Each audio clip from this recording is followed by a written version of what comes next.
Cameron, adios. Fourth quarter. Fourth quarter. Okay, and Casey called. Well, sports medicine, man. So we gotta. I know you distribute everywhere, but we gotta get to Remember, that's I have zero.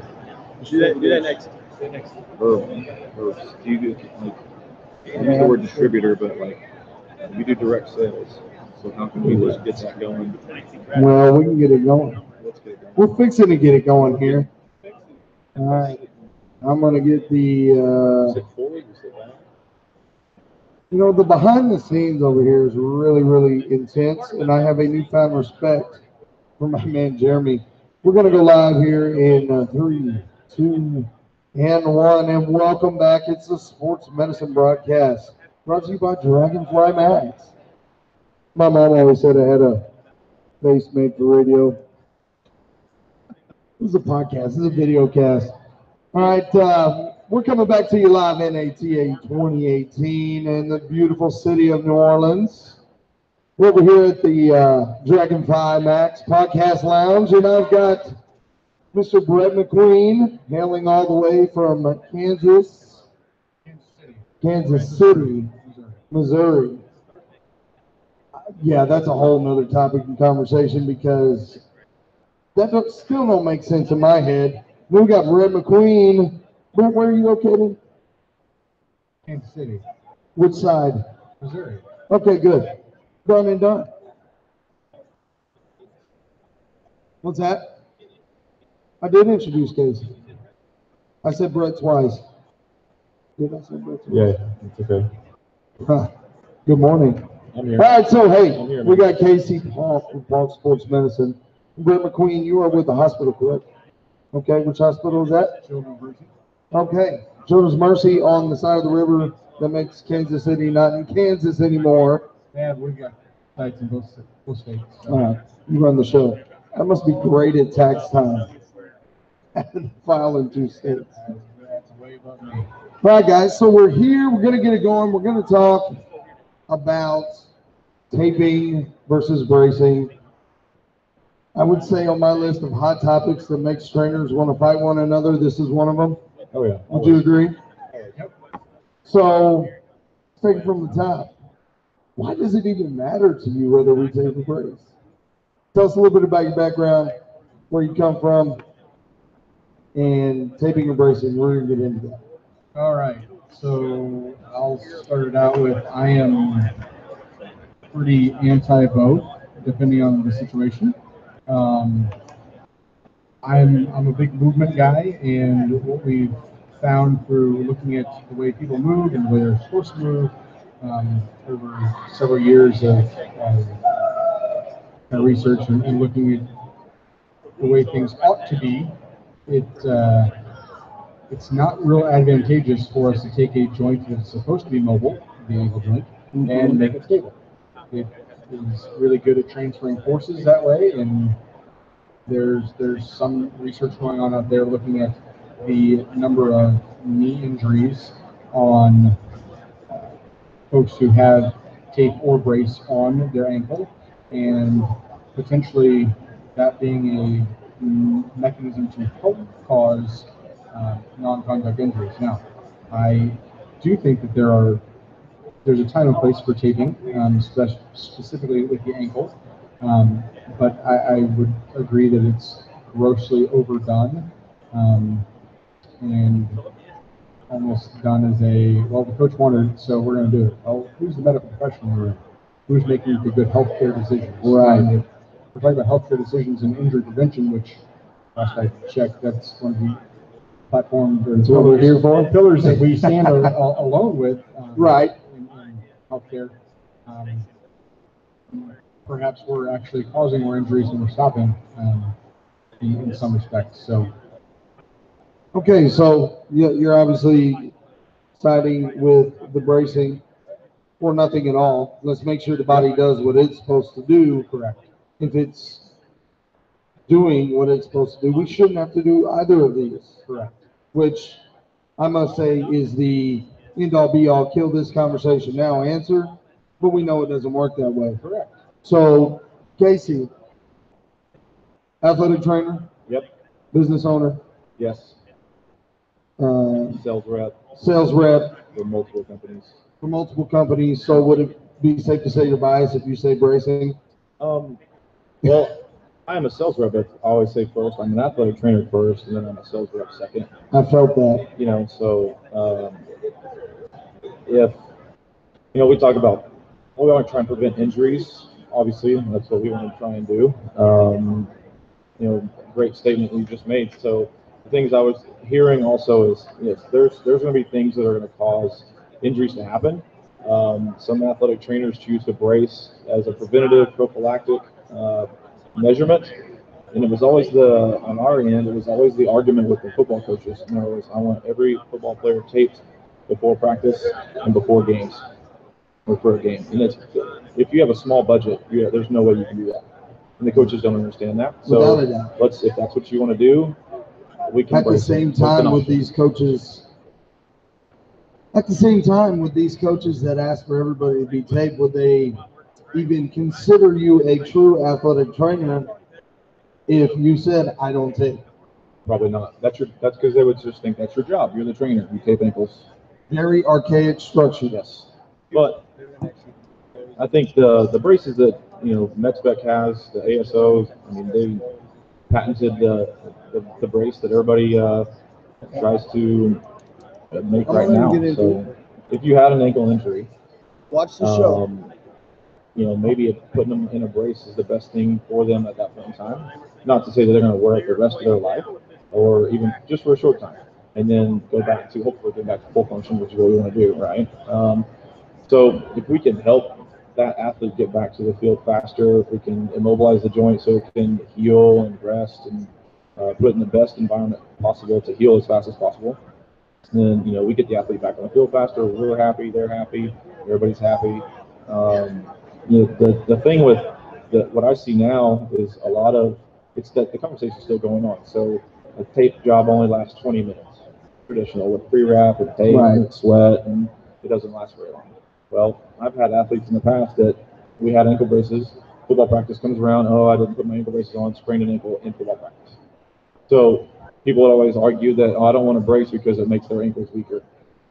And I'm like, well, maybe if they wore the ankle brace all the time, 24 hours a day, in the shower, at sleep, maybe, yeah, it might do that. But I'm only going to wear the brace when I'm, involved in an activity that's going to increase my chance of injury.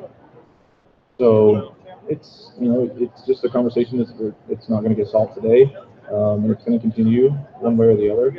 And it's just trying to educate people and show them the different options. I would say absolutely. That's what you want. That's what you want. Hey guys, like I said yesterday in one of the podcasts, it was to everything there is an art. Yes. And so with that being said, everybody's going to do a little bit different in how it works best for them. And I don't think we need to cause a continental divide over taping versus bracing.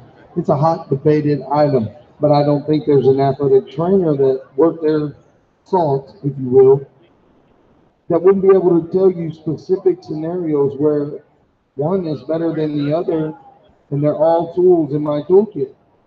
Now, speaking of tools in the toolkit, you guys brought some tools up here to show us. Now, these bad boys are some ankle braces, man.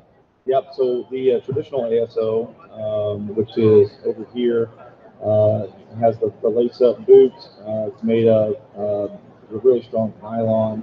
It's made in the USA, in North Carolina. And our ASO MedSpec booth is right here next to the podcast, which is great. Lucky you. Yeah, I didn't have a very far walk to go. And the company's been around for forever. They've modified some of the braces. So depending on what you're looking for, most athletic trainers, when they tape an ankle, they might tape, deep into the foot, into the metatarsals, to immobilize the joint as much as possible. Right. I was more of an ankle tape guy where I stayed below the base of the foot for comfort for the athletes. The shoes are changing a lot. If you think about like the football cleats, my friend who's the athletic trainer at Union High School was saying the kids don't like the cleat or the brace because it won't fit into the cleat. So I'm like, well, we got to figure out which brace we're going to. So that's what. So do you have an option for that? Yeah. So we got the original ASO. We got the ASO Evo, which is even better. So that does look pretty thin on the base. Oh, it's awesome. So in these speed cleats, you know, these fast cleats that the football players are wearing, or even soccer where you have guys wearing cleats that are two sizes too small so they can get a better feel on them. This thing's that's why my soccer team wouldn't want to wear their ankle braces.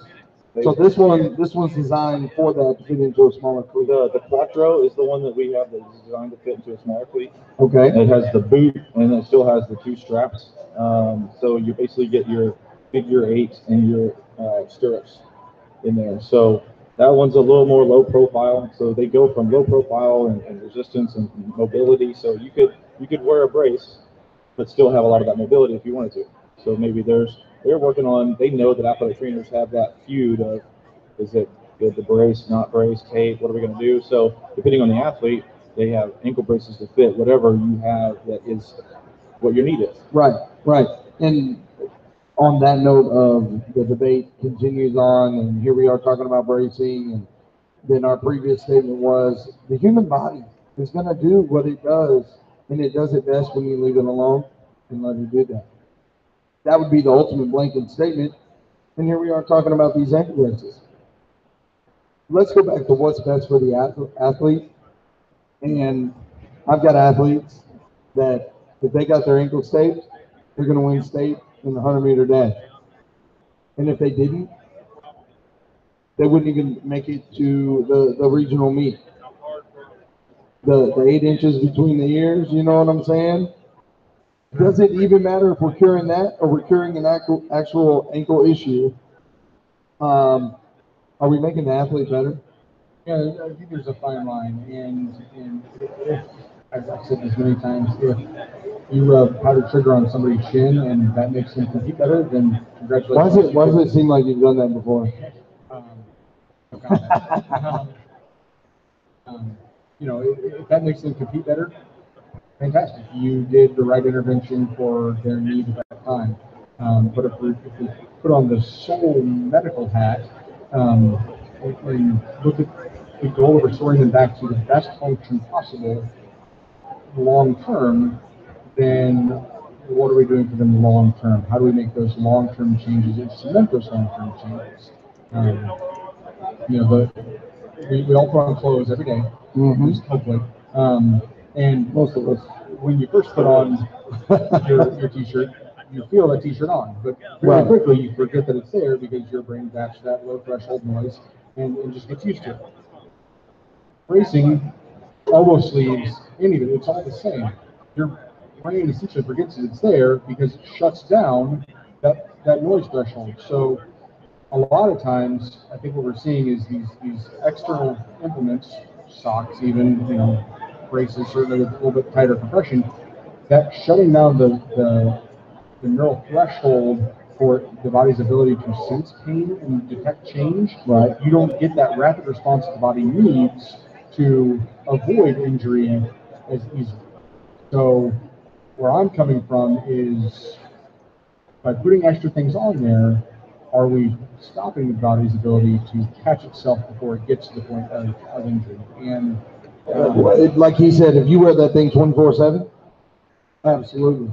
Yep, but it only takes about 2 minutes for you to forget that your shirt's on. Same thing with this. This is true, but the minute you don't have it on, I guarantee you remember it and you walk out of the house. Absolutely. Who's not had that dream? Sure. Woke up in the middle of school and you're like, no clothes, I'm in my underwear. Okay, you remember that feeling of, you know it's not there. Right. And we have athletes that are the same. When they know they're not braced, taped, whatever it may be, they're going to know it. And for some reason, their whole world comes falling apart. Yeah. And so I try to never get to the point of let's not rely on it too much, right? Exactly, okay. Yeah. So and I do tape, I do brace, but as seldom as I can. Right. Every case is different. Every patient is different. You can't make any blanket statements for anything. Just like you can't make the blanket statement that everybody needs to be taped or nobody needs to be taped. You can't say that. Every case is individual. Every case is different. I think I taped 4 ankles this last school year. 4 cases that I felt needed it. Yeah. I put probably half a dozen people in ASO ankle braces, and I'm not just saying that because we got ASO here. That's what we use. It's what we like. I think it's Personally, I think it's the best product on the market. But That's the non-paid advertising. yeah, non-paid advertising. I get nothing for saying that. It's just what I've had the most comfort with as a clinician working with. I think that it takes that tough games and tailors and stabilizes it. Absolutely.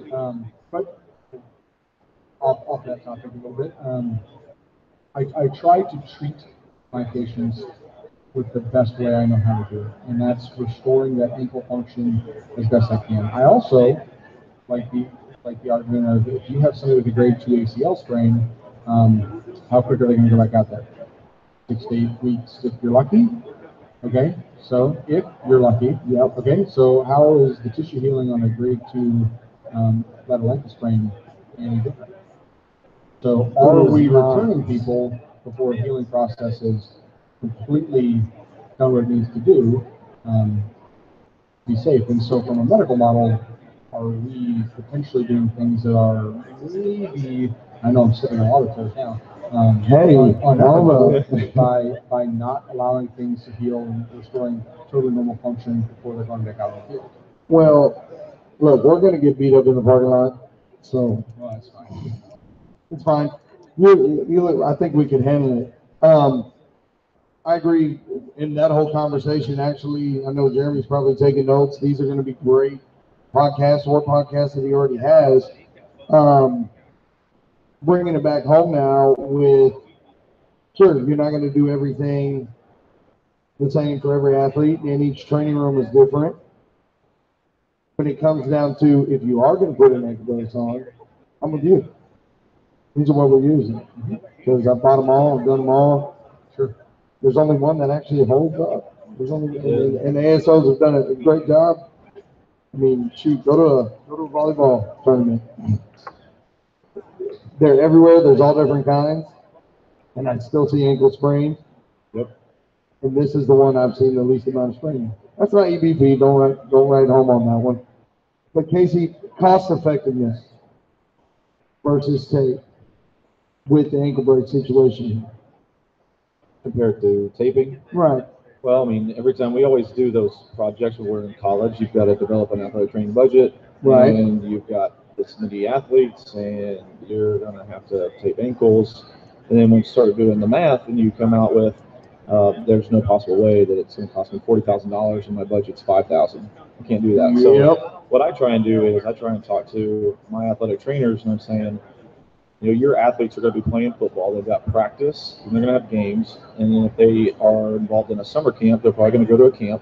And you're hoping that maybe there's an athletic trainer there that if they get their ankles taped, you're lucky if they're there. But you don't have to worry about that if you have the braces. Right. So you put the brace on for practice. You can tighten it up at halftime.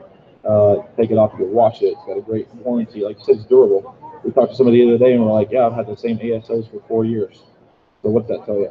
It lasted you 4 years. So the cost is very competitive, and it's like you said, it's the best product on the market. It's made in the USA, which is one of my favorite things. Right. They are always trying to adapt to what athletic trainers and everybody wants, and what the athlete wants, and it's a great company to work for. The braces hold up; they're great. They're low profile, multiple different styles for whatever you need. Absolutely. So cost effectiveness, it's going to save them money. If the athletic trainers are trying to save money, which we're all trying to do, trying to spend our budget the best we can, stretch it as far as we can. Here's the AT tip of the day. You ready for this?